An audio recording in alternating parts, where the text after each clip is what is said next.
الحر. واتكلمنا قبل كده ان في الناس العاديه احنا بنعوض بميه واملاح لازم، عشان العرق بتاعنا عباره عن ميه وملح، يعني سواء صوديوم بوتاسيوم بقى وشويه املاح كده بنفقدها مع العرق. بالنسبه بقى لمريض الكلى وخاصه الناس اللي على غسيل اللي ما ينفعش تشرب ميه كتير. الميه بالنسبه لنا مشكله، واحنا بنقول لهم ابسط لتر في اليوم شامل جميع المشروبات السائله او اي حاجه تتحط بدرجه حراره الغرفه تتحول لسائل، زي الايس كريم والجيلي كده. دول لو اتسابوا بره الثلاجه بيتحولوا لسائل، فدول بيتحسبوا من اللتر بتاع الميه. شاي، قهوه، نسكافيه بقى، كل المشروبات دي بتتحسب من لتر الميه. طب احنا بقى الناس دي تعمل ايه في الحر ده؟ عندنا بقى حلول كتير. اولها ان احنا نعمل مكعبات تلج، والمكعبات دي نحط فيها شويه ليمون وعلى كام ورقه نعناع كده اهوت مع كل مكعب، ولما تحس بالعطش تمص مكعب.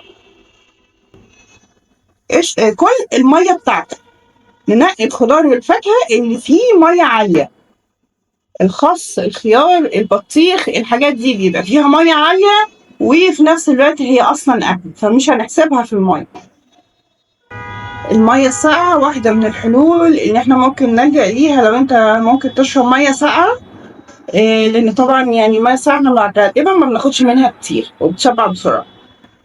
نتجنب ان احنا نقعد في الاماكن الحر، او ان احنا نتعرض للشمس، او ان احنا نخرج فتره الصبح الا للضروره، رايح شغل رايح وهي مسافه المواصلات وخلاص. وما نتعرضش للشمس او درجه الحراره العاليه، ما نقعدش في اماكن مغلقه الا اذا كانت مكيفه او مهيئه او جيده التهويه ومهيئه ان انت تبقى قاعد فيها فترات طويله. يعني دي شويه تعليمات بنديها لمرضى الغسيل الكلوي في الأوقات والجو اللطيف اللي احنا فيه.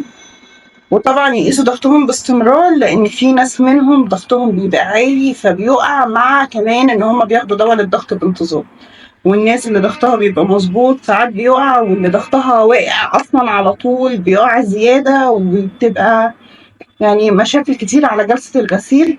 فلازم نبقى عارفين ضغطنا ماشي ازاي، اللي بيحصل. احنا بس بنأكد فكرة المية، ان ما ينفعش ان انت تشرب كميات كبيرة وتيجي على الجلسة زي تعرض نفسك للخطر، لانخفاض الضغط، لمشاكل القلب، لان يحصل لنا جفاف، ان الفلتر واللاينات تجلط.